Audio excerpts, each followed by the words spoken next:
the microphone.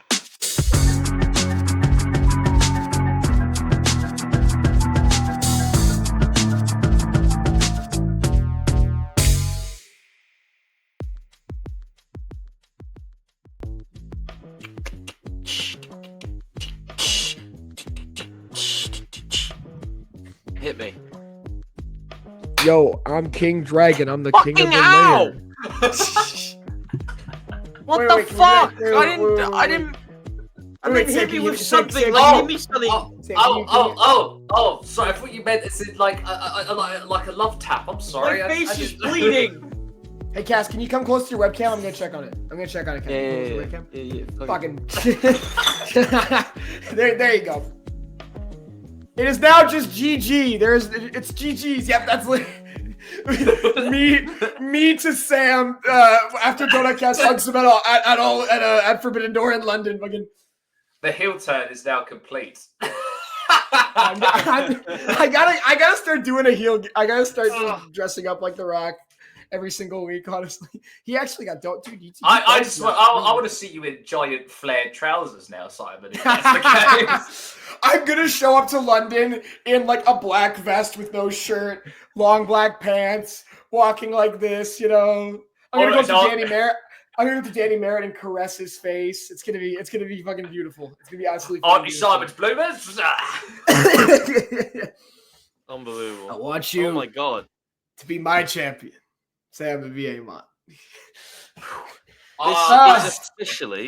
This is officially the first non-American episode of The Good, the Bad, and the Bruv, because we have two British men and a Canadian. So The Commonwealth is taking over, baby. The tariff war has ended. Okay, man. Sure. Oh, but I can't wait for this great show, guys. But they booed the national anthem before the show even started. I'm going to talk about this for 3 hours because I have no life and no friends. This guy is a freaky guy. He's a skeleton. He's got no meat on his body. He's a skeleton. Quite frankly, Cass, I don't know why you mentioned the American thing. I don't know why you'd litigate this in front of the Commonwealth public. I can't believe I don't know why. I'm sorry, man. I'm sorry, man. Oh, it's peak. It's peak. Ladies and gentlemen, welcome to episode what's the episode number, Cass? 41, baby. 41. It's WrestleMania 41. One of us is gonna brutally turn heel on the other by the end of the night. Regardless, this is episode 41 of the guest, and the Bruv. What's up, Cass? What's up, Cass? Yeah, I'm the guest. What's up? If you watch Goon Squad, fuck you. No, we got Wyatt's ill. He's had the flu for a while, so he's not going to be here today. Because we wanted the doctors to make sure that his heart was still beating. Because he is strapped up to like 15 monitors right now, but it's okay. It's like that bit from Tenet when he's in the hospital bed, just like. We did take a short break after the Q&A because one, it was a great episode, and two, we decided to record a shit ton of gameplay stuff. By the way, we are currently uploading our mouth-washing series. Please go watch that. Keep at it, folks. Oh, what a game. What a game. You gotta see what goddamn Schwartz is goddamn fucking up to every single week. God fucking damn it. When he has the axe and he's like... It has that charm, like it's so like not at all good looking, but it's so like, I don't know, it's nostalgic. Very nostalgic. Very cool. We have an ever so lovely guest to replace White today. We have a returning guest. Oh my god, are you joking me? Is that him?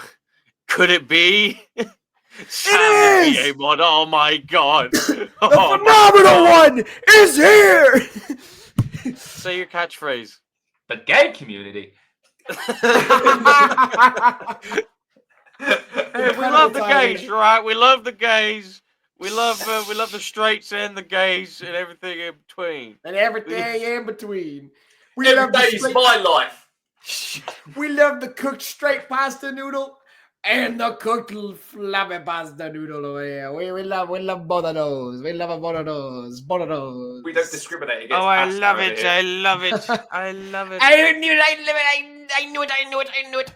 But yes, Sam is back once again. Thank you very much, Sam, for joining us in the wake of Wyatt's battle with AIDS. It's quite.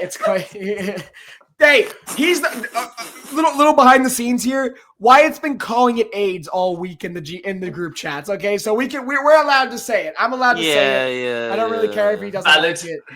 It's just how it. If anyone was gonna get AIDS in the Good, the Bad, and the Bruv, it's fucking Wyatt. Not by having sex though, just by like touching. No, just like in a vial, like he drinks it like it's a potion. Yeah, dude, that has been playing far too much Silent Hill. How did I end up on this mountain? How did you get here? Try my wizard ale. If you need to know where AIDS be, answer these originals 3. Number 1, what does it aid? Number 2, do you like lemonade? Number 3, go see Novocaine in cinemas starring Jack Quaid. Those two rhymes right there. That was absolutely incredible. I appreciate it. But no, Sam is here. Sam, how you been, buddy? What you been doing lately? This is definitely not an advertisement for you to plug anything. Definitely not. So definitely don't plug anything right now. I'm don't do it. Don't! Jeez, water brother next time. Fuck it up. That's a movie studio. It's released. Water brother. Oh, God. Okay. Oh no, okay. No. Okay. So. I love that that's a thing now. Every episode. We have to jump skip. Can we just have DK behind me then in that regard? DK. Not even for the thumbnail. Oh wait, just for the shits and giggles. Sam, while you're plugging, I have to go get something. Give me one moment. I have to go get something. Yeah, please tell us what you've been up to, brother. So since I was last on, which by the way, thank you for letting me back on again. I massively appreciate it. Kat. Letting you back on, bro. You're always welcome. Don't quiet you. Since then, I have. Oh gosh, like I've worked my butt off on a few things. Like the thing I teased what was eventually a guide to synthwave on this podcast on my appearance when I was talking about listening to synthwave, and I ended up doing a 2.5 hour video essay that I co-wrote and presented with my good friend Andos, which you can go and view on his channel.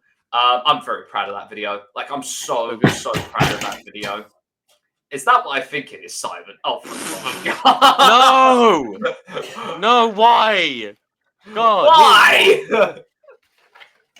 God damn it. All right. Fuck.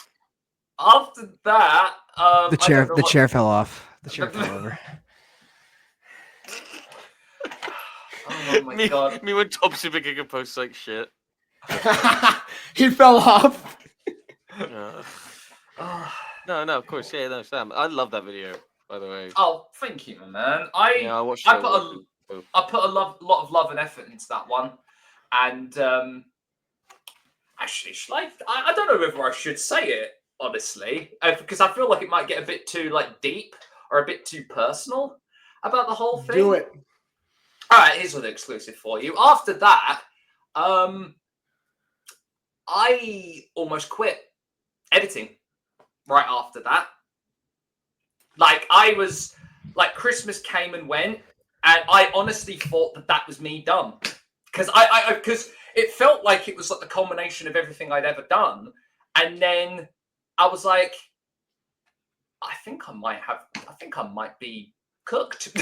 Oh, done. Hey, I'm oh my God, is my goat washed? Oh my God, no. That would be a tragedy, though. That would be a fucking tragedy. Yeah, I honestly considered it and was contemplating it, but fortunately, Joseph and Squill actually made me see some semblance of sense. And we're like, the money's good, brother. The money's good, brother. No. You've got to do a 2024 video, and you've got to talk about Don Fry versus Takayama at Pride. So I was like, all right, you know what? For those two alone, I'll come back. But no, I was heavily considering it. Yeah, sorry to be a bit like dour on that note, but it came, after Guide to Synthwave, I very much was considering it, and I'm kind of glad I didn't. It's just a shame. Real world stuff is been a bit, and I think that kind of contributed to all of that. But yeah, I'm getting a bit better. Is what I'll say. I think. That's dude, brother. That's just like slogan for life. Is like you're kind of getting better, you know. Yeah. But that's good. I'm glad you refound your passion, buddy, because you are a fucking fantastic editor. All bits aside, like you are like you know when to catch the best moments at their most stylish. I think you are so like just consistent with everything. It's very like tight. Everything is always very, very tight. And it's always very, very like you get everything you need to into it. And you're an inspiration for me when I'm editing, just like everybody else is. So like, thank you very much, man. I appreciate it. I appreciate that, Simon. Although I can't help but be distracted by evil genius Donut Cat there down there. I can out distract him. Yay. Okay. Hey, we're gonna have a baby one in the corner for the rest of the episode. All right, so son of a bitch. He's chilling. Fuck you. Yeah, no, he what the fuck? What's up with Donkey Kong? Can we talk about Donkey Kong? Donkey DK? Sam, what's your history with Donkey Kong? The first member of the DK crew, my first interaction with him was in Smash Brothers Melee, where I heard the DK rap. And I thought to myself, this is the greatest piece of music ever written by man. It mentions that it's one of the only historical ties we have to Lanky Kong as a character, and I think that that's very important. And I like the feral ape. Donkey Kong is my goat. Kong Tanamo Bay will be created at some point, ladies and gentlemen. Don't worry about it. Where we're all going to be hanging out with Candy Kong. And then there's Chunky. He's dead. He's dead. DK! Chunky's dead! Man. Not funny! Didn't laugh! Didn't laugh. I've never played a Donkey Kong game in my life. I still have my copy of Donkey Kong Country from when I had it as a little kid. Peak on the peak SNES. video game. You never even played Returns or Tropical Freeze? Never played the that's Donkey Kong Country games. Never played Jungle Blast, whatever the fuck it was called. Never played any. Jungle Beat. How fucking dare you? Jungle Beat. That game fucking rules. You beat people up with the fucking bongos, bro. It's the greatest video game ever made. Jungle Beat. That's from Jungle Beat. You gotta watch it. Jungle Beat. What the fuck is this guy talking about? I'm much more of a Samba de Amigo person, if you ask me, when it comes to music peripherals. I used to think that Samba de Amigo was like a bunch of like original songs and like, you know, like songs of that culture. But then I look at Sega Superstars and they have fucking Gonna Fly Now from the Rocky movies for some reason. And it instantly became one of the greatest franchises I've ever seen in my life. I don't know how it happened. I don't know why Samba de Amigo is still... Are they still making Samba de Amigo? I'm not up on my Samba de Amigo lore. I can't lie to you. I could swear, didn't they have a version for Switch? Did they? Oh, well, there's a few random weird, like I know like Bomberman had like a big return on the Switch, but then like nobody talked about it at all, and Bomberman just kind of faded into obscurity again. Yeah. I feel like there had to have been some. I mean, Samba de Amigo gets referenced. It's not like fucking Billy Hatcher or Space Channel 5 or any other Sega property that is just kind of weird generally and is not as beloved. Man, although some people really like Billy Hatcher. I love Billy Hatcher. Same. Do you know what Billy Hatcher is? Is he the chicken? Yeah, he's the little chicken. It's the Chicken Man. That's. And I look for the giant chicken.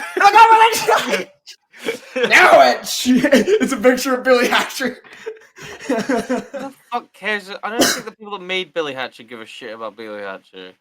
Yeah, because they're too busy making Sonic games. Although that being said, Shadow Generations was actually really good. Oh, that was so very good. Really good. Yeah, really so fucking good. difficult though. I blasted. So difficult. I blasted through the game in like 3 or 4 hours on release day, and I was like, "This is the hardest, one of the hardest fucking Sonic games I've ever played in my life." I died like so many goddamn times. It's a great game though. It's the best game in years. Honestly, I feel like that's the Sonic fan slogan is best game in years, and that's it. Because they make one really good one every like 3 or 4 years, and then they go back to making garbage. Yeah. It's Sonic Mania all over again. Yeah, bro. Following up Sonic Mania with Sonic Forces is the second tower. Like I don't know how else to describe it. No, because the first tower wouldn't have fell because it was Sonic Mania.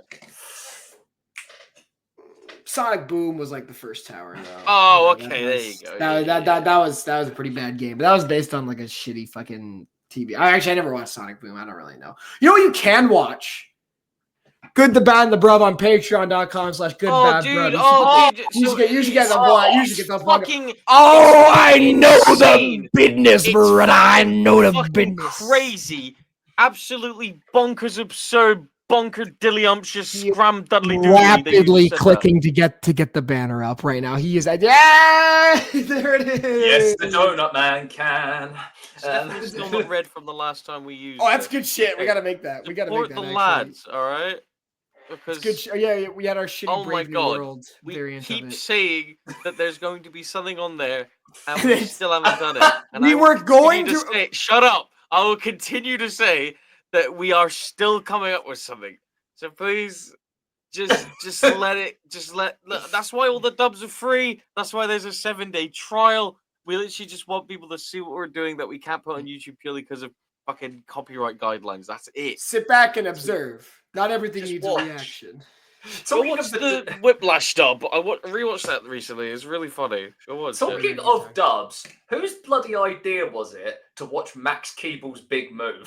That was Wyatt, of course. Are you kidding? Why would you memory that was locked deep in the recesses? I'm highly considering giving Wyatt the mantle of just choosing whatever we do on the Patreon because he is absurd. He is a fascinating human being. The things he likes are like either like unexpectedly awesome, like Ang Lee's Hulk, or I guess I haven't seen it yet, but he talks about the 90s a lot. Like Disney teen movies, fucking B-list Marvel movies from 2000s, and like weird indie. Alice in Chains, my favorite movie. Alice in Chains. That's my favorite movie right there. Yeah, they should let Alice go. Anyway, but also you should get the fucking. Hey, Alice ain't do nothing. Go to goodscrubbyw.com to get some fucking merchandise, alright? So, where the fuck is it, man? I had my hat, and it's gone. Look, it's on your head, a million fucking times, man. Just pretend this is a Good Bad Bruv t-shirt. Wow, look how good and thoughtful that shirt is. Wow. We have amazing products on there. We got a million shirts on there. We got hoodies, we got mugs. I think at the time of recording, we're going to have AirPod cases and potentially a new blanket. So be excited for that.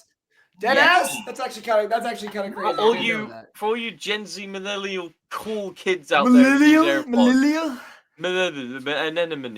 using cool AirPods, you're so sick. Just to be sicker, you can have Good Bad Bruv cases. All I want to say. Anyway, and that's real shit. But yeah, no, we should have said this from the get-go. Good Bad Bruv's on YouTube and Spotify. YouTube's the best way to do it, though. I'm right here. You're looking into my eyes. Look at Sam, the VA mod, in his big, beautiful eyes right now. I'm talking to you, Steven, from Ipswich, jerking off right now. Stop it! Stop it right now! Get some help. Seek help. We just ruined someone's day. I'm Michael Jordan. Stop it. Get some help. Famously white and British Michael Jordan. There is one Steve from Ipswich that's going to be like...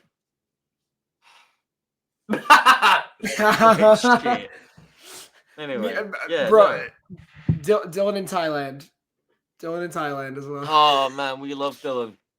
Shouts out Dylan if he's watching this. Shouts out Dylan if he's watching. I don't know if he is. He's probably, but this goes up like in the afternoons every Friday, and he's at like a 12-hour deficit from EST. So he's probably just fucking chewing away. Shouts out that Dylan. Dylan Crossley. He can fuck off. Fuck that! Fuck Dylan Crossley. If I see Dylan Crossley, it's over. It's over.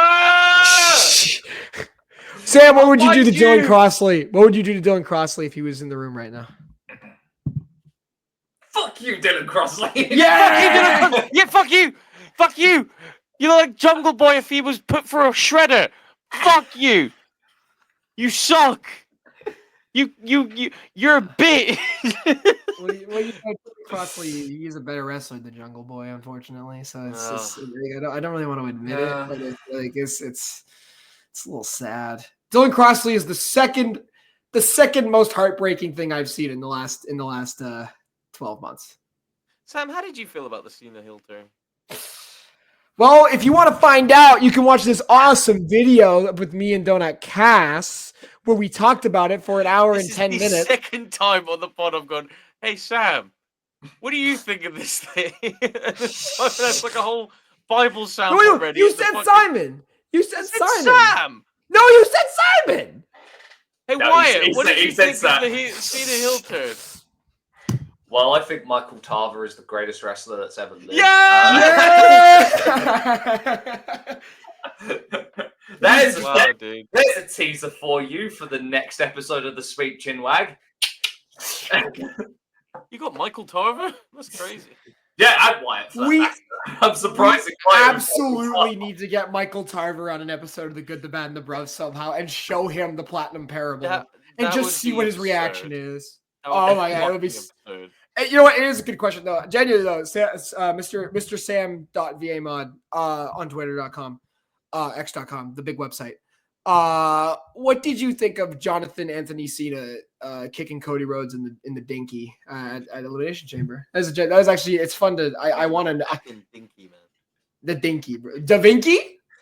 The dinky? Yo, it's crazy that the Voros twins are better wrestlers than Jungle Boy. That's crazy. You got it right. Let him cook. The Voros boys. I'll give a moment for Cass to keep him cooking. Of course, no, genuine. What do you think? Well, first, Simon, you forgot Felix in John's name. John Felix Anthony Cena. Yes, you are correct. You are absolutely 4 first names. I hate that. Go ahead. I think like the entire world was like, it finally happened. Hell has frozen over, the impossible made possible. Dogs and cats living together. Mass hysteria. Can't do it. Legitimately. We just did a whole episode on our podcast, Sweet Chinwag, talking about the heel turn as well. Oh, I gotta go listen. I didn't know this. I'm gonna go listen to this. I'm gonna go listen. I love hearing people talk about this. Just with less. Okay. Yeah. It's not okay. It's not okay. No, that was pretty crazy. It's not okay. No, it's an inspired heel turn. We all just laughed at the fault that Travis Scott is the third man and not John Cena. And just like, it all made us laugh. It was like, is he the hardcore champion now? I was like, yeah, apparently so. Like, apparently he's hardcore champion now. He made one song about Mick Foley, and now he's the hardcore champion. There you go. That's how it works. He was babyface a month ago. He was a fucking Jey Uso, and then a month later, he's walking out with the biggest heel in professional wrestling. I don't understand. How did this happen? I said, now my dream booking for this now would be giant Fortnite Travis Scott versus giant bronze augmented reality Roman Reigns at WrestleMania. Oh, mate. Oh, my God. Watch the box office explode. Hey, Roman, did you do something different with your hair? Look closer, Lenny. Hi. Yes, it's me. Oh, yes, sir. It's me. The fucking Fortnite render from fucking WrestleMania. Oh, yes, sir. Yes, sir. So, I mean, I think unlike everyone, it's like we never thought this was going to happen, and the fact that they had the the stones to do it, and John was like, I'm gonna go out with something really different in my last year. Yeah, I'm excited as all heck to see what this goes. I agree with Simon in his consensus of he's got to do complete character overhaul. Like, the dude has got to strip away everything we've known about John Cena for 20 years and basically just come out and be this completely soulless Hollywood shell of what he used to be. There's something there that's like super. I like Cass's idea that he like is much less emotive, because that's the problem with John Cena. Like as a baby fan, even good John Cena, like peak. Like I'm thinking like 2015, like peak U.S. Open Challenge John Cena when he was putting on Match of the Year candidates every single week. He has that overacting problem, you know, like every time he kicks out, he like puts his hand up 5 seconds beforehand so you can show that. When people kick out his moves, he does that. Yeah, Sam just did it. Fucking like he does all that shit. When he faces Cody, and if Cody kicks out of an AA, there should be no hesitation. Like it should literally just be like, okay, pick him up, do it again. Pick him up, do it again. Like that's what was so good about it. I won't talk about it too much because we have a whole video. Again, was that it was simple. Was that it was really simple. Like it wasn't like this over the top, I'm gonna hit a bunch of finishers on you. It was just him just beating the living piss out of him. Like my favorite part of that conversation we had is that you mentioned how like Cena is very fucking what's the word? Courageous to do something like this. Yes, for his last run, he could have easily played it like Sting. Not shitting on Sting because I love Sting, but Sting played a pretty like safe but awesome. Here's me running through all the hits retirement tour, and Cena's going for the more. I'm gonna make you despise me. Right when everybody finally started to come around on John Cena being awesome, because even though most of us have been on that way for 10 years, he decides now I'm gonna make you hate me. And it's awesome. That's all I'm gonna say about it because we have a whole video on it. But no, I'm probably gonna end up talking about it. Like and now to read the video script word for word, Donkey Kong.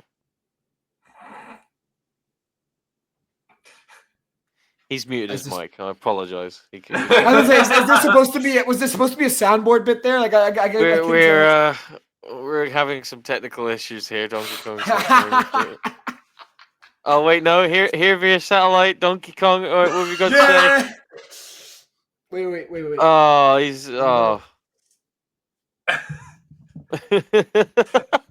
not okay.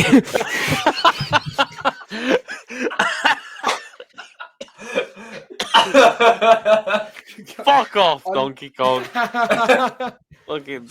Oh. Imagine Donkey Kong locking eyes with King K. Rool, making the same face that John Cena made. Just fucking. It was so scary. It was, and like people had theories like that where like in that exact moment where Rock told him to like do it, like it's just so weird. It literally looks like in that exact moment Rock like just fucking. Like, I'm so scared. Is going, yeah, Cody, my guy. But... Your soul is mine. Your soul is mine. If Rock is Dwayne The Rock Johnson, contrary to popular belief, is probably a very terminally online person. He better have some kind of Quan Chi Shang Tsung ass fit at WrestleMania. I want him to come out in like a red robe that goes like all the way down the fucking ramp, you know, like just lean in. Don't actually make him stealing people's souls because that'd be fucking stupid. But lean into it visually; it'll be awesome. Honestly, like, that's some good shit. Instead of his entrance theme, graphic being blue, it's green to denote it. He steals souls now. Green light. Oh my god. Oh, it's peak. Absolute peak. Never mind. Actually, he should steal souls. I want it to be like Alexa Bliss shooting that fireball that one time during Pandemic Raw, but like it's just The Rock sucking up. Like he's putting like a really bad green flare in the corner of the ring, and he just like sucks it up, and it's incredible. I will still never forget Randy Orton coming in wearing that lucha mask made out of underpants that next week. He wore it for 2 weeks and then it was never used again. They never saw Randy Orton again. Oh, we did. Well, like that was the last bad thing he's done. He's done a lot of good shit since then. We talk about watching a lot of good shit. Fellas, I think it's time. We're about 30 minutes in. 30 minutes of waffle. Actually, I'm going to wait until we're exactly 30 minutes in. Just wait. 10 seconds. Okay, wait. A bit of a meta thing for you. What's the slider of the YouTube video? I bet it's about there. Hey, it's time to bring it to the table! 30 minutes, we did it! Yeah! End the pod. End the pod. The pod's over. The pod's over. All of it. All of it. Going Kill all on. of it. Delete the No, channel. no. Delete the channel. Anyway, we're gonna be doing about, and he's okay. He's gone, and it's gone. What Is are he we gonna come doing? back? What are we doing? What are we doing? I don't know. We're doing bring it to the table, don't I, Cass? Our famed Fuck, I've got some really nice paella if you want it. I'm not a big fan of paella, personally. I like. You're a fucking pussy. All right, I'll go first. All right, all right, I'll go first because Simon already knows what I've watched. I mentioned it to him in White before.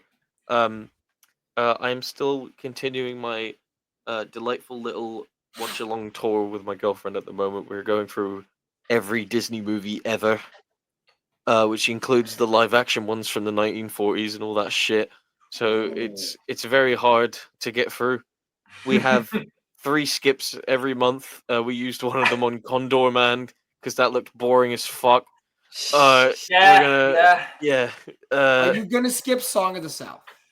The question everybody's asking. Nolan of the North. Wait, no, Norm of the North. Why did I say Nolan of the North? No, I just happened pictured just then? Christopher Nolan. What just fucking happened? No, to me right there? I'm now just picturing Nolan North suddenly doing Song of the South, and that makes no sense whatsoever.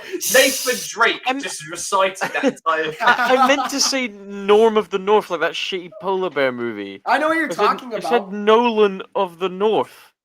That's not a thing. I went to Christopher Nolan, like filming March of the Penguins. You know, can you imagine March of the Penguins, but as filmed by Christopher Nolan? It would be, that's a sick movie, right? It's a fucking real movie right there. Anyway, yeah, we watched peak 2009 Pixar movie Up. That was what we watched. So, and I was so excited to watch it because I had not seen it since I was a kid, and the consensus that everyone gives is like, yeah, it's all right, it's okay. The first 10 minutes is peak, but the rest of it's kind of mid. And I was like, okay, I guess so. I mean, it's been a while. We rewatched it. Fuck you. Let them know. Shut up. What an assload of fuck. Shitload of fuck. So, this movie's like, I can't find anything wrong with it. Like, people are like, you know, the characters like Doug and you know, Kevin the bird and like Russell the kid. It's like, it gets annoying and it's like cheap humor and everything. Nah, I didn't really mind it that much. And it, like some of the stuff is so charming. Every single voice actor is incredible in it. Fucking the stuff with Kevin and him not having his dad like see him ever. Like because I didn't process that as a kid. When I'm growing up and I'm watching it for the first time with knowing all the context behind the actual story and everything, it was like, holy shit, this is deep. Like this guy has spent 70 years with this girl and she's died. Like that. I mean, look, let me just get this out of the way because everyone's seen this scene. Everyone and the mother has seen this scene. If you have not seen, okay, this is I'm just gonna say this real quickly.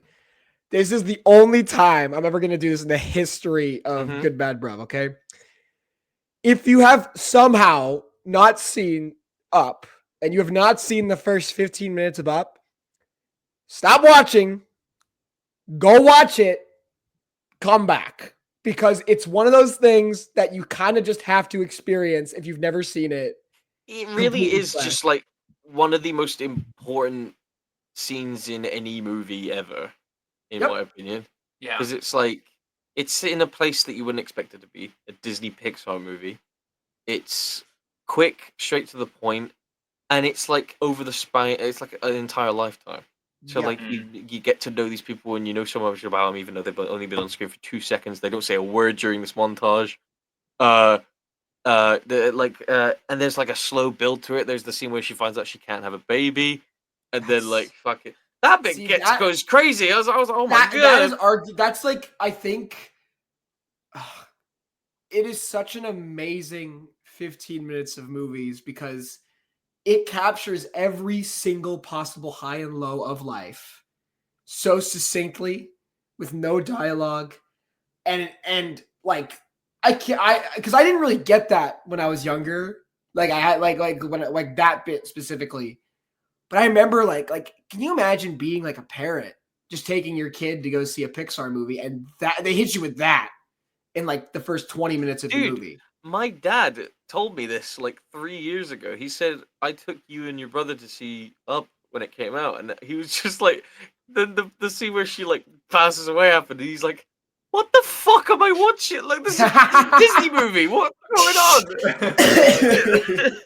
People are crying in the cinema and shit. I'm like, I was like, what's going on? Why did I pay for this? I could have gone to therapy to deal with these feelings. This really contradicts my whole like outburst about like fuck you if you think this movie's mid.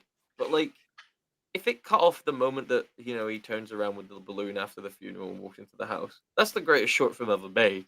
It genuinely is perfection. So, but having rewatched the rest of this movie with a more processed brain and an outlook on life in general, it is the most charming movie I've ever seen in my life. You have this old man come up with a plan after he's assaulted someone. He straight up assaults this dude and goes to court, which I completely forgot about. So they force him into a retirement home. And he says, "Fuck that! I'm going to blow up a bunch of helium balloons and fly my house through the air to fucking South America," which is so goofy and I love it. What I didn't realize is he controls the house just like Ellie used to control her, like that's where he gets it from. Completely, I didn't get that link until I rewatched it, but yeah, the stuff with Russell is so cute. The talking dogs is so funny. It is great. I don't care what anyone says. Doug is one of the funniest parts of that whole film. Like, please be my prisoner, please. Please be my prisoner. When he's Watashi wa Hanashima, I would be very glad if you stopped that. I use that collar to talk. Watashi wa.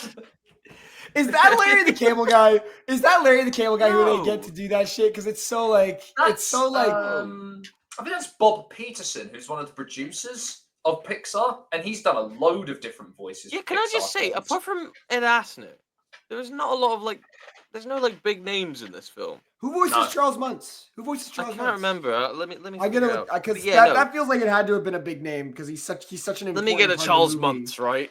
That opening scene where a kid is watching the doc. By the way, the aesthetic of watching a documentary in a cinema is so cool. I want to do that. Christopher Plummer.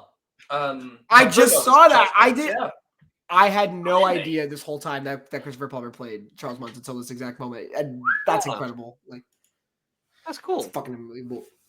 Continue. Yeah, so like, this guy, he goes to South America. He says, "Look, big bird," and they go, "Whoa!" And he says, "I will find this bird." And they're like, "Hang on a minute, you faked the skeleton. It's completely fake." And they cast him out, and he said, "You know, fuck you. I'm gonna go find this bird." And he gets stranded, and he lives there. And he's old, and he somehow made a dozen dogs talk somehow. By the way, it is a weird fucking. When you break down Up, it is such a weird movie. Like, it should not work. Starts off like a normal slice of life to old, like. And then dog canine biplane warfare at the very end of the movie. Mm-hmm. No, but that's what I love about Disney movies is they can still give you that edge and that like realness to a scene, and then also just jump back to, oh, by the way, yeah, these dogs are flying biplanes, and they're gonna shoot this kid that's hanging from a house that's flown up with balloons.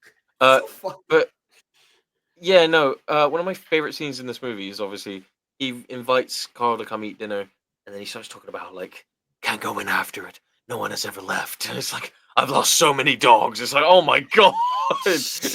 It's fucking dark, man. And Christopher Plummer is great in this film, man. He's great. That scene when he confronts Carl is very good, but I can never take that scene seriously again. Because I was watching it hit me. The frame started, and I was like, "Lest we ever want to get ads on the video, you're gonna suck my dick." After he's done taking his little buddy, you are gonna blow me. It started, and I was like, Eden was like, I was laughing, and he was like, "What are you laughing at?" I was like, "You don't want to know." No, there was a night on Discord with myself, Cass, and Wyatt, and we were just quoting that all night, and we were killing ourselves laughing. It's one of the funniest videos on the internet. Honest to God, it's so stupid. I got a few unfinished crossword puzzles. You're gonna suck my dick. It's so like. And you're gonna suck it nice because I like it that way. Oh man. God. I didn't know Sam was gonna get it, or Sam was gonna look at us like we were fucking, like we were. No. Listen, I'm chronically online, so it's like that. Like that. I know that too much. Far too much. Also, is that when I'm watching stuff with Eden, that's when the "oh, I'm so manly" that just goes. I was sobbing my fucking eyes out of this movie. Because when I look at you, I think of the peak of manhood all the time. Yeah. Dude, I'm fucking. So the end.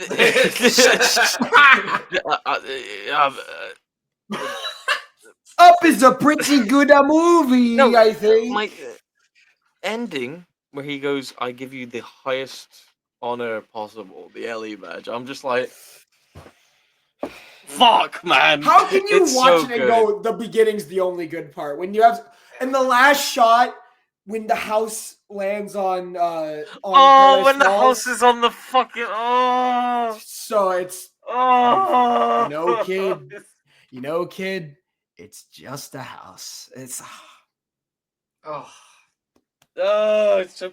The scene where he fucking realizes that the book was full with the whole time, and it's like all of the life events that they did. It's just like, oh fuck, dude, it makes me so sad. The shot of the two chairs, and it's just him sitting there, and then he kind of like looks over and then he looks back down. Like, yeah, it's a bit over the top at the end. That's my only issue with that, is I do think it's like, it does do a lot of wacky Looney Tunes ass shit at the very end of the movie, and it's like, if you're game for it, like I am, I love it, but I wouldn't blame none of your small mailman friends can save you now. No, the peak of comedy. Yeah. When Charles lifts the sword and Carl lifts the cane, and both their backs crack at the exact same time. Just like, I tweeted that clip and said Seth Rollins versus Punk at last year's Mania. Because Punk was injured, Seth was fucking before the cell. His leg and his back were fucking cooked like bacon. Just completely gone. I'm gonna give this film 9 talking dogs out of 10. That's I don't think it's a perfect film, but I think it's absolutely incredible. Everyone should go fantastic. Top 10 Pixar, and I know top 10 doesn't sound that impressive, but I say top 5. Still, I wouldn't. It's definitely 5. It's 100% 5, but it's my like elite echelon of Pixar is like untouchable though. Like, it's unbreakable. It's like Incredibles, Toy Story 2, Toy Story 3, Ratatouille. And then Cop is better than Toy Story 3. I'd go. Hear me out. Incredibles, Ratatouille, Monsters Inc., Toy Story 2. Oh, that would be my top 5. Sam, do you have a top 5 Pixar pictures that you would like to break down for us? Incredibles. Mm-hmm. Monsters Inc. Yeah. Toy Story 2. Yeah. Up. Yeah. And Toy Story 3, but only because of Spanish Buzz. Real shit! God. Melee Hellbot! Amigo! As I say to people, I serenaded my girlfriend by doing the Oh my god! Yes. Wait, I have space. Oh, I have Simon's space now. doing it. Hit that shit. Hit that shit right now. Yeah. Yes. God, I'm horny. I'm a big. If I come up to you in the club hitting that shit, it's over. It's over. Patty's so. If you don't do that when we go fucking London, I'm never talking to you again. I'm gonna do it. We're gonna go to like a bar. No, that bit's funny, but then like right after where he's like fucking surrounding her like. Oh yeah, when he like makes a wall. So funny, man. Incredible. Anyway, incredible. Sam, I want to know what your pick is. You're not getting saved to the end, Buckaroo Banzai. You're going right now. You're going right now. All right, fair enough. I have been. I beg your pardon, Simon.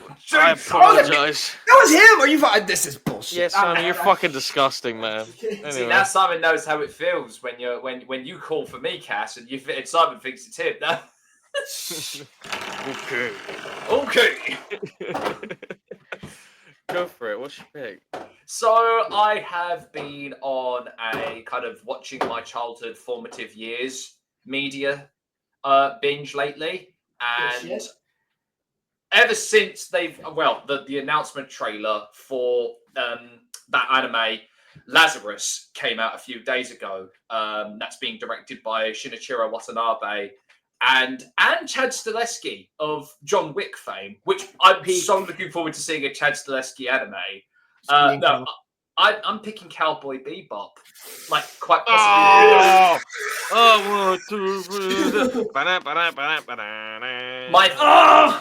Look, I feel like there's, in terms of my generation, you lie in two camps or three camps, dare I say, when it comes to anime: Dragon Ball, Evangelion, Cowboy Bebop. You can like all three, but there's only one that you will love with all of your heart. And even though I love Dragon Ball a lot, I really love Evangelion.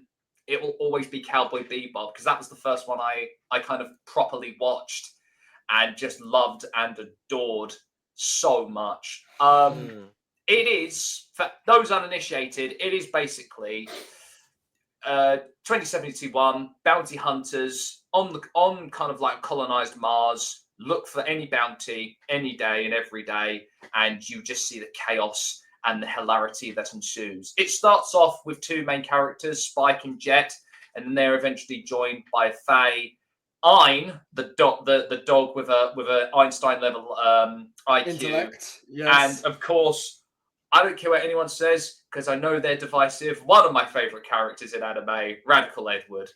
If you don't like Rad Ed, then you're a piece of shit. I'm sorry, you're a piece of shit if you don't like Rad Ed. He's not my favorite character. They're not my favorite character, but I still love Ed. I still love Ed to death. It's great. I love it so much. When I'm kind of in a creative slump, I will always go back and watch that show because it's everything I love. Like, it's what got me into anime. It's what got me into listening to more jazz music. It's what got me to listening or watching more stuff from Watanabe, like Samurai Champloo, Space Dandy. And this is why I'm so excited about Lazarus. It's because it feels very similar to the work that he is most notable for. Yes. And it's Adult Swim, and it's Chad Stahelski, and it's just like, this sounds like it's going to be hype as anything, and I'm all for watching it. My scared thing about Lazarus is that it's like too good to be true. Yeah, it's gonna come around. It's just not going to be anywhere near as good as I want it to be. In my even if it's great, I'm like, it's not Cowboy Bebop. So like, why would I even bother? Oh my god, I'm so happy you brought this, Sam. The only thing I'm mad about is that you fucking brought it before I did. Because I was waiting for someone to. Okay, so this isn't the first anime we've had. We did have Mike Peterson bring Dan to Dan, which was not watched yet. Very interesting, and it is so fucking good. But we've not had someone bring something this vintage, something this classic. So it is very cool that someone's brought up Cowboy Bebop, because in my opinion, greatest intro of any show I've ever seen. It's iconic. Oh my god, that changed my brain matter. the better when I saw that opening for the first time. See, I watched Cowboy Bebop for the first time in 2021, middle of the pandemic. And because I knew they were doing the now infamous Netflix live action adaptation of Cowboy Bebop. The less said about it, the better. I feel like I took a year off my life by acknowledging its existence, so I'm gonna stop doing that. And I was like, I kind of want to see what this is beforehand. And I am somebody who was completely blind to Cowboy Bebop. I didn't know anything about it besides the general conceit that it was bounty hunters in space. When the intro started and they hit you immediately, it's this big explosive, and it from the second it started, I was like, this is unlike anything I've ever seen before. This is one of one, and in my humble opinion, the Cowboy Bebop intro and the Cowboy Bebop theme is as iconic as James Bond, Indiana Jones, Star Wars. It's among every single one of those incredible pieces of music. It encapsulates the vibe of the show perfectly. It is composed to fucking perfection. It is mixed so well. And dude, I'm somebody like you. I was never really into jazz. Cowboy Bebop, I'm not gonna pretend like I'm a jazz connoisseur. But if I listen to jazz, I'm probably listening to the Cowboy Bebop soundtrack because it's so goddamn good. It's so like each episode, each song has its own tone. It has its own like cliches. It both rolls into, but also rejects at certain points. I love it so much. I love it so much. I do have to ask you, who are your favorite one-off baddies from Cowboy Bebop? Because there's a lot of great iconic one-off characters in Cowboy Bebop. Oh my goodness. Poirot the Foe is probably the top one. Incredible. Like, he is one of the absolute scariest villains in just anime or just in cartoons in general. And like, I love the fact that they open up that Spike is just basically, we've seen Spike graze, get a graze, come from near death, absolutely fine. But no, he's pretty much near death opening scene. And it was like, yep. What the actual heck is this? That's such a great episode because I feel like that's the bridge that leads to the end of the show. When Spike gets like that close to death's door, that feels like the beginning of the end in a sense. Like I don't want to, and I'm actually not. I'll let if Sam wants to talk about it, I'm not going to mention the ending to Cowboy Bebop because it's one of the best endings to any anime, to anything ever. It's such a perfect thing. It's also, think of how much it's inspired, right? I feel like there's so much space now that's inspired by Western lore. Like look at Firefly, for example. I don't think you get Firefly without Cowboy Bebop because it's such an iconic vibe and such an iconic visual, and it just I'll let you keep going. So I jump in. I love Firefly for the same reason as well. Actually, yeah, like it's just I should bring Firefly one day. I'm not going to though. Firefly. Not right now because fuck Jeff. So something that people talk about when they talk about Cowboy Bebop is the genre that it kind of created, which is I mean it didn't create it, but it's certainly the top dog of it, neo noir, right? Absolutely, which is such a cool aesthetic, right? Yes, you could account that to Blade Runner. You could account that to Persona, the video games. Yep. Like, just stuff like that. And just a jazz band. Okay, not to distract from Cowboy Bebop, but you could tell all the fucking music in Persona was inspired by this shit. Persona 5 soundtrack is one of the best fucking video game soundtracks of all time, man. And it probably does not exist without the music in Cowboy Bebop, which is just like incredible composure. Like, I remember there was an interview where someone was talking about the weapons in this show and how they were like, we can't have anything like normal, we have like weird shit.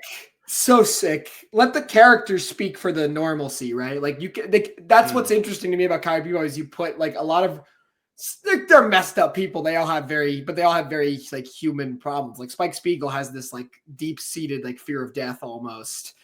Faye Valentine is a compulsive gambler. Like she sold her memories to like lost, basically a person lost in time. Which is it's that Captain America. It's that Captain America thing, right? And it's like it's just.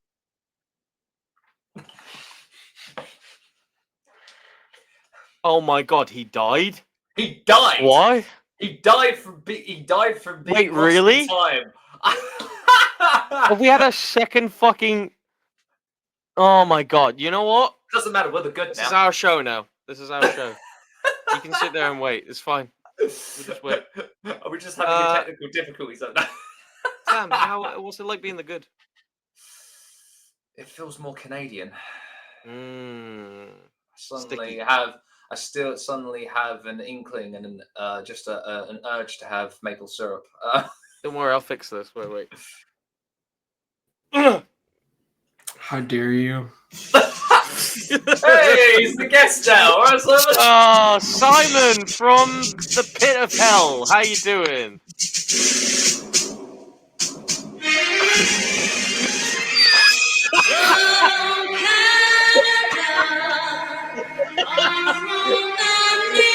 How dare you? Get that shit out of here! Get it out! Stop! No! I'm Pat McAfee and I hate your national anthem. Get a bit Simon Damore. Oh. Simon Damore, don't you dare! Actually, no, I like Scott Damore. He's alright. Scott Damore's alright. He's promotion, alright. My Little Pony Wrestling. You already made this joke in the home spot, and you can't do it again. You can't do it again. You made that joke in the home spot. It's unfortunately. Oh. Yeah, but no one watches that. I'm joking. So Sam, why do you like this more than Dragon Ball, which everyone says is the best anime of all time? Because it came to me, well, as a kid, 8 years old, I watched that original UK run of Dragon Ball Z when it came out. I think it was 99, 2000, which we had the Canadian dub. Don't ask me why we got the Canadian dub with the awful intro. Dragon Ball. No. I'm sorry. That shit. Hey, that's in the Budokai game, and it fucking rules. You shut your mouth. Dragon How Ball. dare you? Rock the Dragon, we all know is the goated one. Rock the Dragon. Sorry. Oh wait. Oh, is that what I'm thinking of? Is that You're what I'm thinking of Rock the Dragon? With the the Canadian one is pants. I'm sorry, Simon. The Canadian one is. I thought for some reason that the Canadian one was Rock the Dragon, but it's not Rock the Dragon. So don't worry about it. So yeah, watch that. Absolutely loved it. But it's that, as I said, that the media that you consume in your formative years, and especially in your teenage years, that stick with you a heck of a lot longer. And for some reason, just being a lost kind of nerdy kid who was severely bullied at school, you just needed something to escape from the monotony of that life. Yes. And I'm so glad that this futuristic bounty hunter show with this jazz soundtrack and these amazing storylines, which, by the way, another favorite villain of mine, even if you can call it a villain, the Black Ooze. It's peak. It's peak. Oh my god, it's just the best characterization of all time. Why is it there? I don't know, but it's there. That's why you should never leave a lobster in the fridge, everybody. It's all of that, and it's the 26 episodes as well. I say to anyone I know, One Piece is an incredibly intimidating, daunting thing to try and get into at this point now. Dragon Ball is as well at this point as well, even though me and Melee will always talk about Dragon Ball quite a bit. Melee Hellbot, still a member of the Sweet Chinwag Podcast. Damn right. And you damn right. Fuck you. God damn it. And Evangelion is one of those series that it's like, if I feel like you need to have at least watched one or two anime before you dive into Evangelion. Because it is cerebral and it is an absolute mind-melding experience. I've always said to people that watch Evangelion. And also, Gendo, Dad of the Year. Now, Simon, get in the fucking mech. No. Yeah, off you go. Cowboy Bebop is just the one that grabbed me more than any of it done. And I always say to people, what's the best gateway anime? Honestly, because it feels very Western in its inspiration. Cowboy Bebop. Yeah, I would always say it's the best gateway anime. The shorter, you say yourself, the shorter amount of episodes as well makes it far less difficult to actively engage with and get into. And it's one season. It's a complete narrative. It has a solid beginning, middle, and end. Every character has, well, mostly every character I'd say has an arc that pays off in the end. And anything that doesn't get paid off are left as these lovely little questions that you can always ponder on and maybe never have the real answer to. But yeah, there's so rarely perfect television shows. It is a perfect television show because it's just one season and every episode bangs. So, and that's just how it is. It's absolutely fantastic. So damn good. As I said, I have feelings about the Netflix show. But I feel like I'd be here for Oh my god. Oh my fucking god. I'm going to say something, and I don't know if people are going to agree. Maybe Sam will agree with me. It is the worst adaptation of an anime of all time. It's worse than Dragon Ball Evolution. It's worse than the Death Note movie.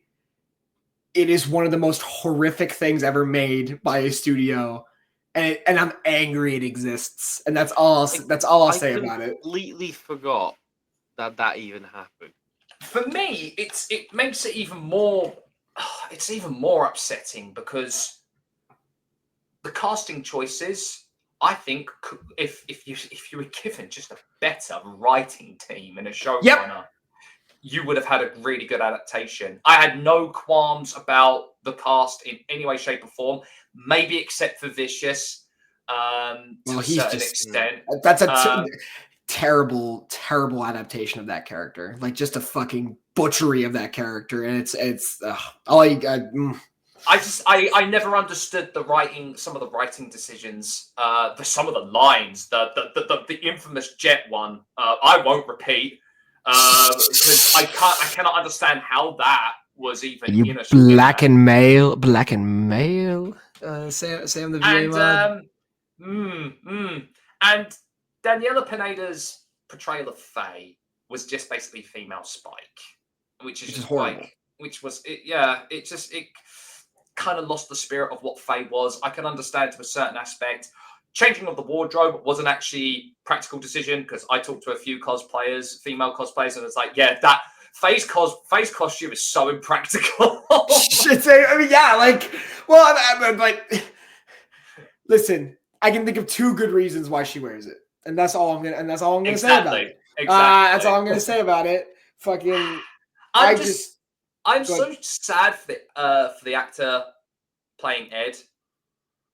Never got a shot to actually show. No. It just upset me greatly. Like some of the decisions, the way the story went, the fact they were trying to they tried to expand, the 26 episodes into 2 seasons. It doesn't work. It just still didn't work. And the funny thing is, to me, the same studio went on to make One Piece, which is one of the best anime adaptations. I haven't watched a lot of One Piece, but it's so much better. It's so much better than Cowboy Bebop. Like, it's not even close. It's proof that you need the mangaka there to tell you not to make stupid decisions. Exactly. Watanabe there to say yes or no, but Oda, credit to Oda to be like, no. No, that's absolutely and the thing else about it is that it's like One Piece proved me wrong in the sense that I said even before the adaptation came out, I was like, I don't even think you can do Cowboy Bebop live action, make it good because it's such a vast world. Trying to condense it to television feels like wrong unless you're giving it the Game of Thrones, / late Stranger Things treatment of literally putting hundreds of millions of dollars into production to make it look as good as it should. That feels like the only way you could have actually represented the world of Cowboy Bebop and given it the justice it deserves. One Piece proved me wrong. One Piece is still very, very lucrative, expensive show, but they've made it work and they have expanded the story in ways that make sense and that don't feel accurate, but still kind of have a few different things going on with it. I don't know. It's truly abysmal. An abysmal piece of work. Makes me upset. Makes me fucking mad. Go watch the movie instead. That's real. And the shittiest thing about the show is the live action show is they try to start off with an homage to the film, and it doesn't work at all because it's just so the way it's edited is so ridiculous and it makes no sense within the context of the thing. Yeah. Spike throws the shit up, and it's like you should have been shot like now, like 5 seconds beforehand. Well, I don't know why the guy would sit there and just kind of stare at you while you improbably kick something into the.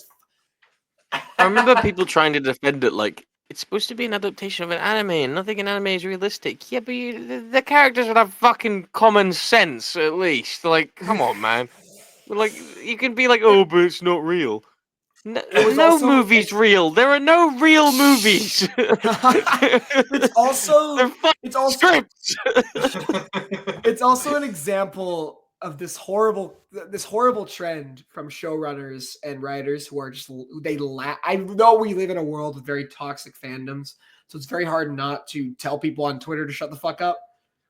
But it's people who make the show with a preconceived notion that they know people are not going to like it, and they immediately go very combative. Because you remember, man, the writers and the creators of that live action Cowboy Bebop were fucking. They were batting every single criticism off, like any criticism of Faye's characterization, and they explicitly made Faye LGBT, which I have absolutely no problem with. That's the problem with the character is that she's not Faye. She doesn't act like Faye Valentine, and she's just really fucking annoying. She's like a bad Harley Quinn. You say it's Spike, she's like a shit Harley Quinn.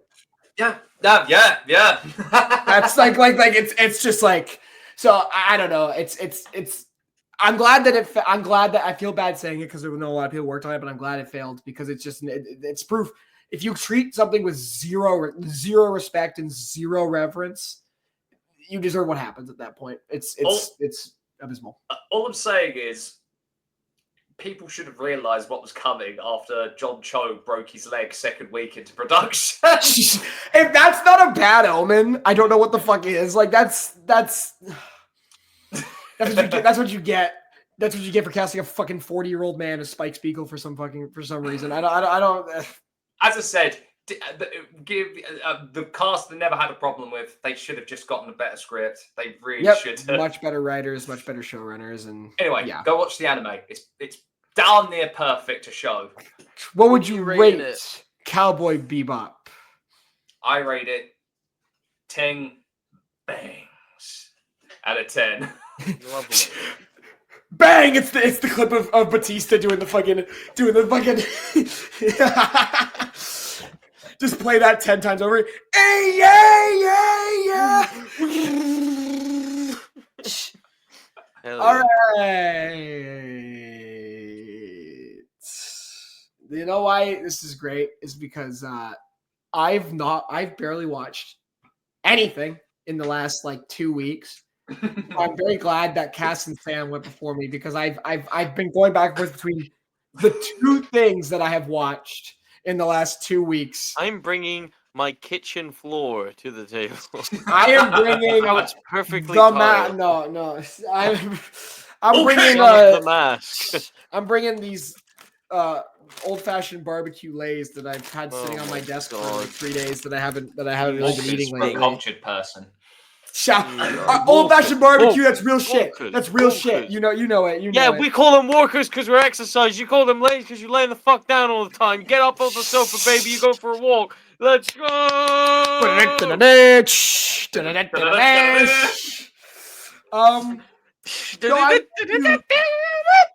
my god! Can we recreate that? Can he please recreate that? Can Cena do that? Just ripping the shit out of the Miz. Yes, the Make a Whip Foundation. Yeah. They bring a big Crack a Whip kid Foundation. out, and he fucking whips them. Anyway, that's awesome. You guys brought two really great, really fantastic, formative experiences. So it's only fitting that I actually bring the mood down and bring garbage. I'm gonna bring actual garbage to this, and this garbage is the worst Best Picture nominee in human history. It is Emilia Perez, the worst Best Picture nominee in Oscars history. Oh. And I maintain that it is the worst. I mean, I know we've all heard how poor of a film Emilia Perez is, despite its 70% on Rotten Tomatoes, which is fucking baffling to me. I don't have I've watched the movie almost a week ago because I wanted to try and do Best Picture nominees before the Oscars happened last night. And this movie was so bad that it like killed my want to watch any other Oscar Best Picture nominee because it's so bad. For the 5 of you who don't know what the plot of Emilia Perez is, it focuses mostly on Zoe Saldana's character, who is this lawyer, and she spends a lot of time doing really bad law shit for a lot of criminals, getting a lot of very obviously guilty criminals off of their charges. And then she is approached and cajoled by a gang leader into helping fake their death so that they can undergo a transgender operation and live an entire alternate life as a transgender person. This is also... Damn, bro, you got the whole squad laughing. So this idea is not something that I have a problem with. I think if this was a black comedy, a satirical musical, this thing actually wants to take itself seriously.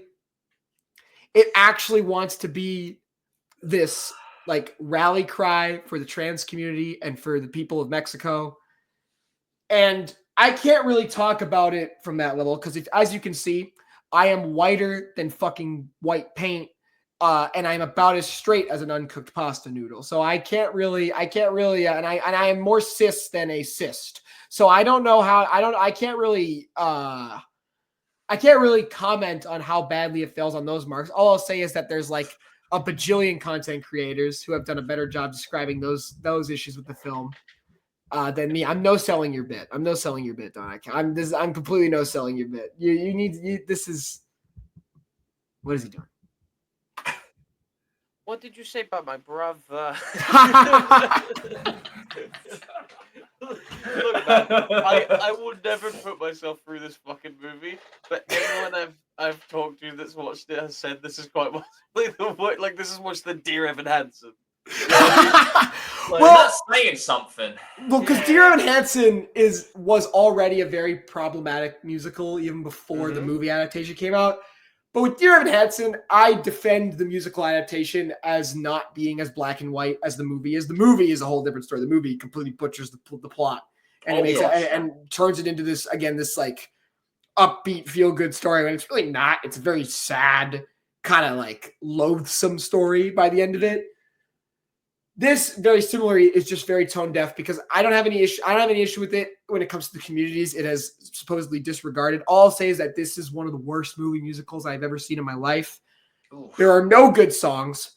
It boggles my fucking mind that any song from this movie could be nominated for an Oscar and win because it is so.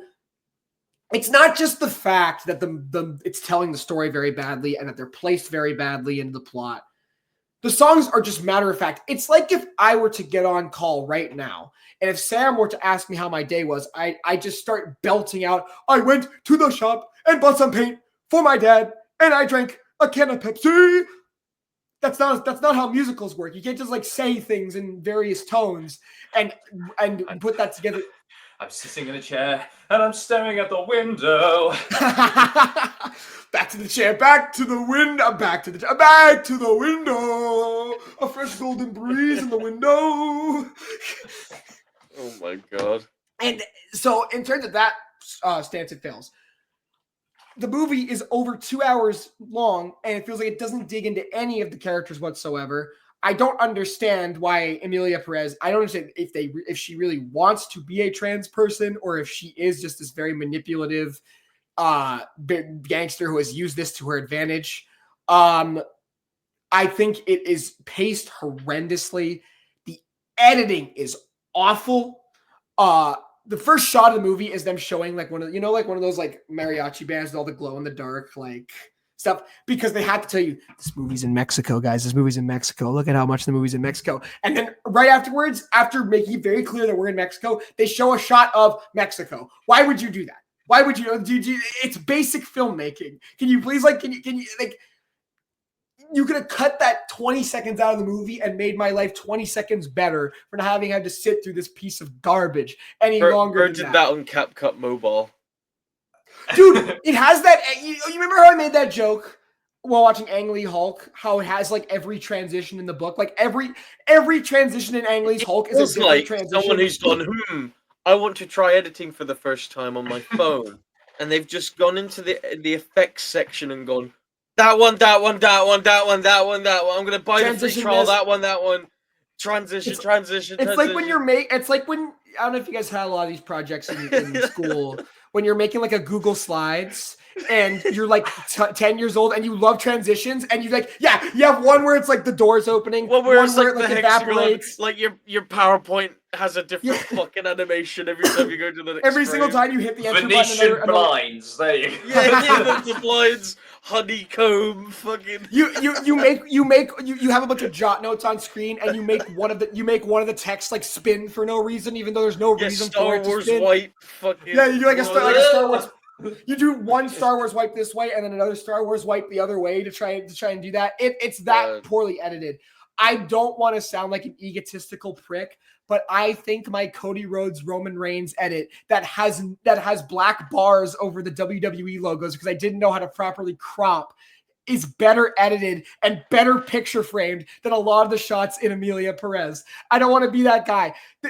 This guy over here, he edits better things than Amelia Perez. This guy down here, he edits better things than Amelia Perez. It's not even here.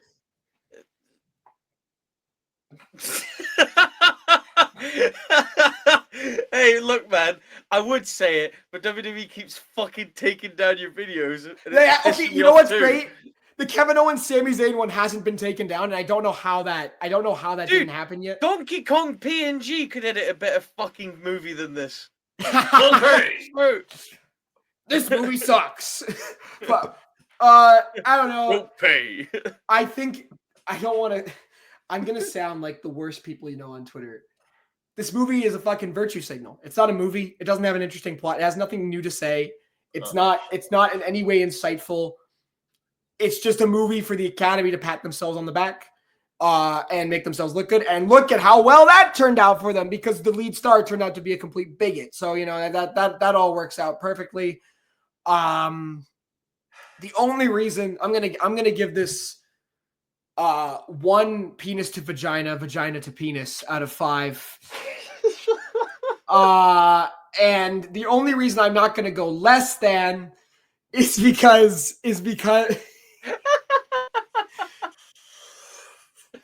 Sam, have you seen the fabled clip of Amelia Perez singing penis to vagina to penis? That's a song name.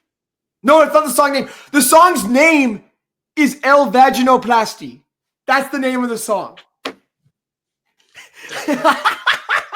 So again, wrap it up, man. To quote the angry video game nerd, what a shitload of fuck. What a shitload of fuck. Here's the thing. Again, like I said, that is so fucking stupid that it is funny. If the movie was leaned more into that and it played it as a comedy, it might have actually worked. But it's a serious movie. It tries to have a serious emotional climax that just does not work. It's like telenovela Mrs. Doubtfire at the end with none of the comedy and all of the melodrama. It's laughable how bad the ending of this movie is. The only reason I'm not giving this 0.5 or 0 is because Zoe Saldana, yes, she gave a very good performance in the movie. I don't think she should have won the Oscar, but that's besides the point. And I think there are a couple moments where the choreography in the musical sequences is kind of good. Most of them are very boring. Most of them are not well suited to be musicals at all. There's no fun set pieces. There's not really that much fun staging and choreography. There's a few moments, and that's literally it. This is a horrible film, and I wouldn't even recommend that you hate watch it or watch it to get drunk with the buds and have a shitty watch because it's so fucking boring. Once you get past that vaginoplasty song, it is like it's like watching the worst soap opera of your entire life. It's like watching it's horrible. It's a horrible movie, and I feel like I had to balance the scales because you two brought absolute peak. And I want you guys to know the other movie that I could have brought today was Old Boy, but I chose Emilia Perez because I needed to warn the people about how bad this fucking movie is. To be fair, we did bring two peak things, so yeah, that's what I'm saying. I had to balance it out. You got to. I had to balance the scales, dude. It's just how it is. That's what I brought to the table. Don't watch it. It's bad. Okay, well, I was a bit upset when you mentioned the Rotten Tomatoes score because, lo and behold, it's time to guess the Rotten Tomatoes score. Yay! Holy shit! It has changed since you last looked at it. Okay, let's. So we're gonna get this one out of the way. Clue: Simon fucking said it was 70% tomato meter, so it is different now. Sam, the way this works is you give me a tomato meter and then you give me an audience score, and we'll see who gets closest. So for Emilia Perez. I need a tomato meter and an audience score, please. I would say 50% rotten. Mm-hmm. It can't go any higher than 15 audience. Surely. Okay. Simon. I don't think it's dropped that hard in the last, unless the Oscar mask has just slipped and people started like changing their reviews to negative. That I can't see it dropping like a full 20%. I checked it a few days ago, so I can't see it dropping that fast. I'm gonna say a mighty 68 critic score and 18 audience. Because I know it was low on the audience side. Simon is sadly correct. The critic score has gone up to 72 since the movie came out as an Oscar nominee, which is, I mean, what the fuck? But Sam takes the win for the audience score, as it is a baffling 16%. It fucking sucks. So, fuck that movie. Sam, I need a critic and an audience score for Cowboy Bebop. Oh, okay. Critic score, I would probably say it is around low. I want to say low 80s. Fresh. Audience, I'm going to say 87. I'm going to go out on a limb and say that Cowboy Bebop is one of the fabled 100% on Rotten Tomatoes because I can't think of anybody who doesn't like it. And I'll say it has a 93 audience score. Simon, that is a clean sweep. Oh, nice! Yeah! The audience score was 95.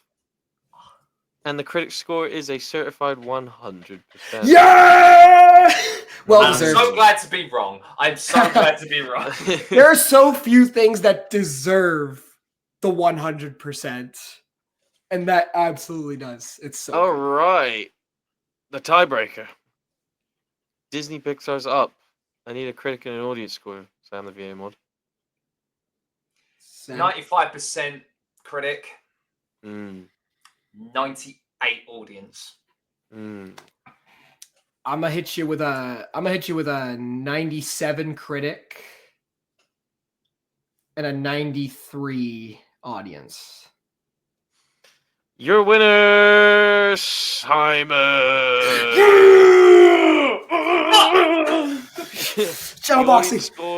The audience score is lower than the critic score with a 90. And the critic score is a staggering 98%. Fantastic. So very close to 100. Do we want to, just for fun, do you want to do the live action Cowboy Bebop as well as a little bonus? I think that would be very fun. That's fucking excellent. Cowboy Bebop 2021. All right. Cowboy Bebop. The remake on Netflix. I need a critic and an audience score.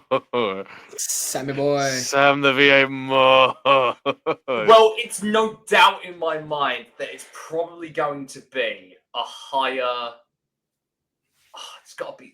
I dare say it's probably going to be a higher, maybe critic score. So I'm going to say 44% critic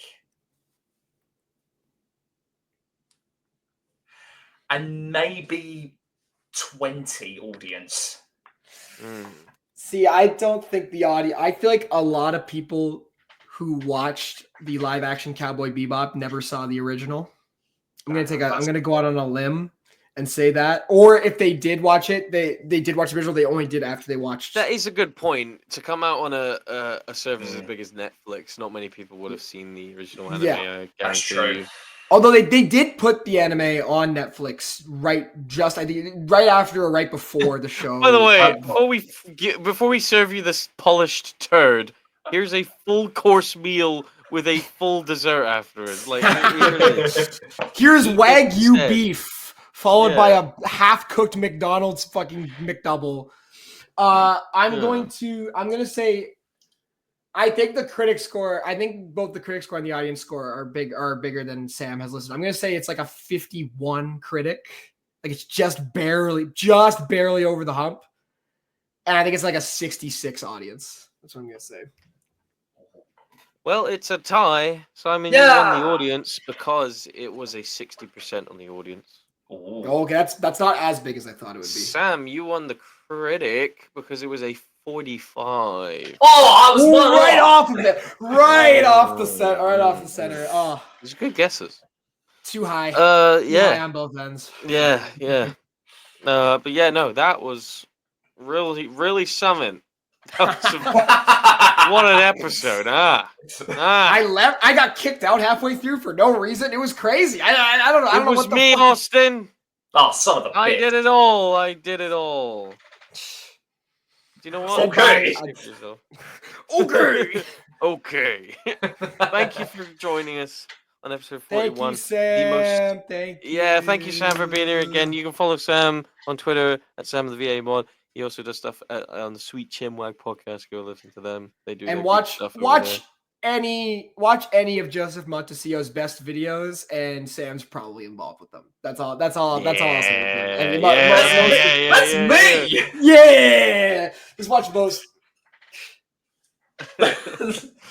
And you know what? While you're here, go to goodscorpw.com, get your merchandise, go get it. Now. Go to patreon.com, watch out for cool stuff. Very cool. Real quick, two things. First of all, this is me being selfish and plugging. I did mention it earlier. If you're watching this, please peep the new edit. It's come and gone now, but I did a edit for Kevin Owens and Sami Zayn. A hype package, an homage to their old Final Battle 2010 hype package, which I was very happy with. Second of all, we have to mention, I don't know if Cass mentioned this when I ran off to do my failed Donkey Kong bit. TBD Graps. Our friends Tyler, Bojack, and it was Dalt, yes? It was Dalt? Mm-hmm. Yeah, Phoenix Nitro, baby. Yeah, they have come up. They have done their first proper wrestling show with TBD Graps. We just wanted to say a huge congratulations to them. We were technically a sponsor, which is kind of fun. We were technically, not technically. We were a sponsor. We were sponsored. So we're kind of famous, you know. The show, I believe Phoenix said it would be out later this month. I believe that's what he said earlier today. Yep. So the full show will be on YouTube, and just want to say a huge congrats to our friends involved with Goon Squad and just in general. It's really awesome to see, and we can't wait to see what else they are cooking. So, folks, go follow them on Twitter and get ready to watch the show when it goes on YouTube later this month. It's good. Okay. Yeah. Fuck's sake, he keeps coming back. How does he have a key? Does he have a key? Does he have a key? You gotta put a key in his hand. You gotta Photoshop a picture of it with a key in his hand. There's a live claymore outside the library entrance, and no one knows about it. Okay. All right. Well, thanks for joining us, folks.